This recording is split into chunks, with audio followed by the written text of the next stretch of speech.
नमस्कार फ्रेंड्स आपण मानकु महेश्वर सेठी YouTube channel रे स्वागत जनाउछि। आपणको पाखरे मोर गोटे रिक्वेस्ट कि आपण माने भिडियोटी को लास्ट पर्यंत देखंतु, कारण भिडियोटी को लास्ट पर्यंत देखिबा द्वारा आपण माने संपूर्ण रूपे बुझी परिबे। जदि आपण आम चैनल को फर्स्ट टाइम पई देखुछंती ताहाले भिडियो को गोटे लाइक करंतु, चैनल को सब्सक्राइब करी पाखरे थिबा बेल आइकन को प्रेस करी ऑल नोटिफिकेशन बटन को ऑन करंतु। सब्सक्राइब करिबा द्वारा आपण माने सबुदिन नोटिफिकेशन पाई परिबे। आसंतु वर्तमान भिडियोटी को स्टार्ट करिबा। जुलाई मास 25 तारिख रे एक पूर्णांग बजेट उपस्थापित होइतिला एवं ता पूर्वरु आमे जो माने अर्थनैतिक विशेषज्ञ अछंती समानकर सहित विभिन्न मतामत सब संग्रह करिथिलु। ठीक सेही बड़ी भाव रे आसंता 2025-26 आर्थिक वर्ष पई जो विधानसभा फेब्रुआरी मास 13 तारिख रु आरंभ होउची, फेब्रुआरी 17 तारिख रे बजेट उपस्थापित हबो। आउ सेथि पई लोकमत संग्रह करिबा एवं विशेष करिकरी ये जो प्राग बजेट प्रस्तुतिर अवसर रे आज जो स्वतंत्र भाव में बैठक डका होता, जो माने अर्थनैतिक विशेषज्ञ अछंती, पूर्वतन अर्थमंत्री माने, पूर्वतन अर्थ सचिव एवं ता सहित अनेक विभागर विभिन्न वर्गर विशेषज्ञ मान को डका होता, तांकर सहित डिटेल्स आलोचना आज हेछि एवं सेथि पई जो माने आज एठी अति मूल्यवान सजेशन बा प्रस्ताव मान सब देइछंती, सेतरे किभଳି भाबरी आम बजेट लोकाभिमुखी हो पारिबो। ये बजेट लोकंकर बजेट हिसाब रे गत वर्ष चलित वर्षरु ता कार्यकारी होउची एवं आसंता 2025-26 आर्थिक वर्ष रे मध्य किभଳି भाबरे हो पारिबो। आउ सेथि पई अनेक गुरुत्वपूर्ण प्रस्ताव मान समस्त मान्यवर आज उपस्थित सदस्य माने से तांकर प्रस्ताव मान देइछंती एवं ये प्रस्ताव मान मध्य ये चलित मासर जनवरी मास 31 तारिख पर्यंत आम आदमी सर्वसाधारण रे जो माने भी एथिरे प्रस्ताव दे पारिबे तांको पई मध्य ईमेल जरिया रे एवं समाने मध्य व्हाट्सएप माध्यम रे विभिन्न प्रकार जो आमर माध्यम अच्छी से माध्यम रे देबा पई समस्त प्रकार व्यवस्था एथिरे करा जायछि। विशेष करिकि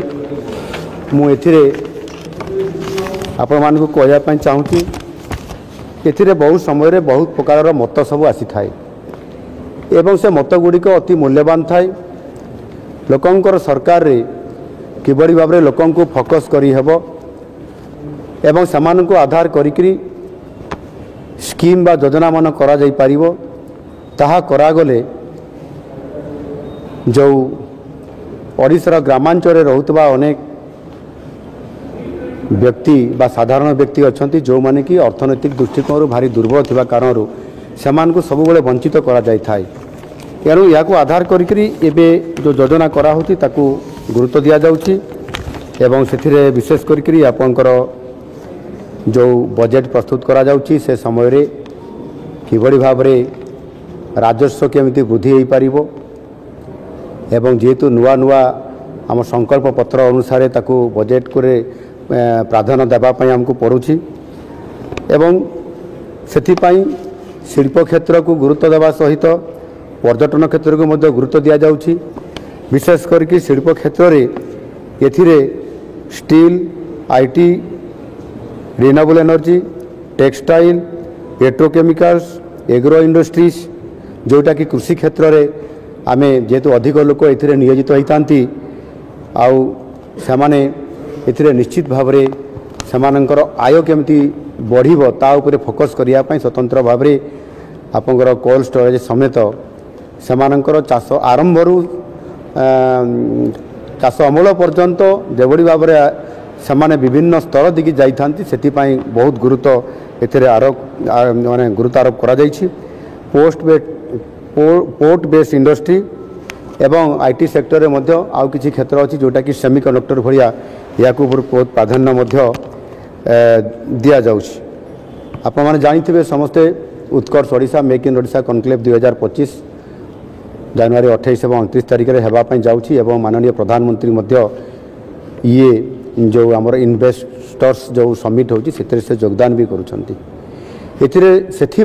विशेष करके ओडिशा रे किभली भाव में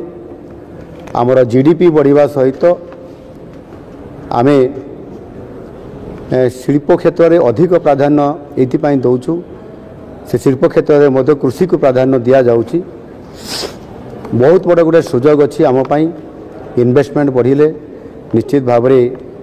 आर्थिक स्थिति सुधार द्वारा ग्रामांचल सामाजिक आर्थिक व्यवस्था को सजाड़ा जापर आउ विकसित गाँ विकसित ओडिशा एभली एक गुरुत्वपूर्ण एक योजना को आम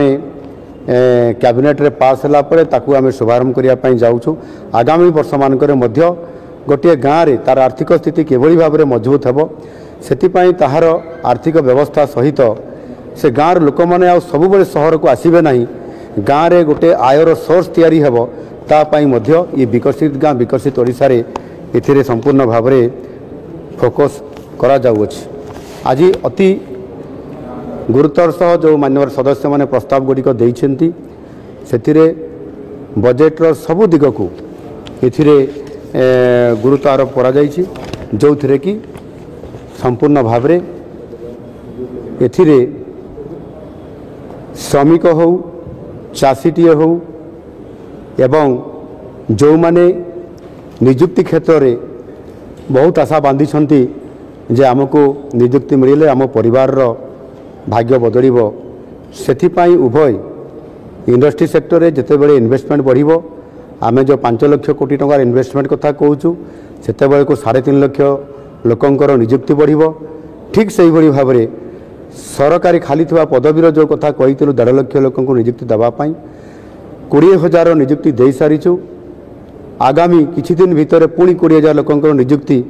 अर्थात ये चलित आर्थिक वर्ष भितर ही 2 वर्ष भितर 24-25 और 25-26 भितर 65,000 जो सरकारी खाली पदवी को पूरण कर जो लक्ष्य रखा जाइए से चलित वर्ष ही 40,000 रु अधिक खाली थिबा सरकारी पदवी को पूरण करा जाउछि जो कि निजुक्ति क्षेत्र में गोटे बहुत बड़ गुरुत्वपूर्ण पदक्षेप आम नौछु। एवं विशेष करके आमर किछि प्रोजेक्ट गुड़िक आमर HLCA माध्यम आम ताकू अनुमोदन करिछु से 2.5 लाख कोटी टंकार पुंजी ऑलरेडी ताकू आम अनुमोदन दे सारीछु। ताहार कार्यक्रम आरंभ होगा जाउछि से 1,10,000 जॉब क्रिएट करा जाउछि जो कि आम ओडिशार प्राधान्यता अच्छी से जॉब करने सहित निजुक्ति क्षेत्र में गोटे बहुत बड़ धरण पदक्षेप नापी जाऊँ। ये सब बजेट भितर निश्चित भाव में समस्त कथा को गुरुत्व देवा सहित जहाँ आज दिन में जो प्राग बजेट जो प्री बजेट जोटा आम कहते ये बजेट आसवा पूर्वर जो मूल्यवान सजेसन गुड़िक नियाई ताहा निश्चित भाव में बजेट रे ताकू विचार विमर्श करी आमर जो फिस्काल जो रेस्पॉन्सिबिलिटी जो टीम अच्छी से आलोकपात करी जो गुड़िक निश्चित भाव में ओडिशार जनसाधारण दरकार हो ताकू फोकस करी रखा एवं समृद्ध ओडिशा एवं नुआ ओडिशा करिवार जो योजना रखा जाइछि ये 5 वर्ष भितर आमको समस्त कार्यक्रम को आमर संकल्प पत्र आधार रे एवं लोकंकर प्रस्ताव आधार रे ताकू संकलित करके जो कार्यक्रम मान करा जाउछि निश्चित भाव में आसंता बजेट एक पूर्णांग बजेट जेतବେଳେ आसीबो आपण माने जानि परिबे निश्चित भाव में लोकंकर पई ये बजेट एथर आहुरी अधिक रुधिमंत होइकरी लोकंकर सामना को एवं आपण मानकर सामना को आसी परिबो। धन्यवाद।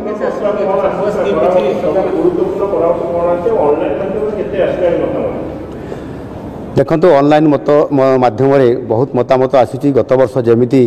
6,000 अधिक मतामत आसीथिला एथर मध्य से अनुरूप मतामत आसूची गत वर्ष अपेक्षा ए वर्ष आहुरी अधिक मतामत आसीबो बोली आमे अनुमान करूछु जेहेतु जनवरी 31 तारिख पर्यंत समय अच्छी बहुत मतामत आसूची गत वर्ष अपेक्षा ता तुलना आहुरी अधिक आसूची। नहीं देखंतु ये प्रस्ताव बजेट उपरे केते परसेंट अधिक बढ़िबो ये उपरे संपूर्ण भाव में जो प्रस्ताव मान आसी ताकू विचार करिया जेहेतु आमे निष्पत्ति नेला परे जो आमर जो टीम अच्छा जो सेफ्ट बोली गोटे टीम अच्छी से टीम ताकू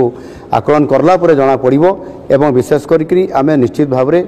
आमे आमर एक्सपेंडिचर को जो बजेट एक्सपेंडिचर को देखिकी आमे आगामी वर्ष पाई अधिक बजेट तो निश्चित भाव रे हेबो एवं सेथिरे जो कथा आमे करिया पेन जाउछु ताहा आउरी अनेक योजना आमे ताकू शामिल करिवु जो थरे कि बजेट रो परिमाण निश्चित भाव रे वृद्धि हेबो। जदि आपण मानकु एई भिडियोटी भलो लागिछि ताहले भिडियोटी को निज सांग मानकु शेयर करंतु। भिडियोटी को शेयर करिबा द्वारा सेमाने मध्य जानि पारिबे सेमानकर मध्य हेल्प हबो। भिडियोटी को देखिथिबारु आपण मानकु बहुत बहुत धन्यवाद। Thank you.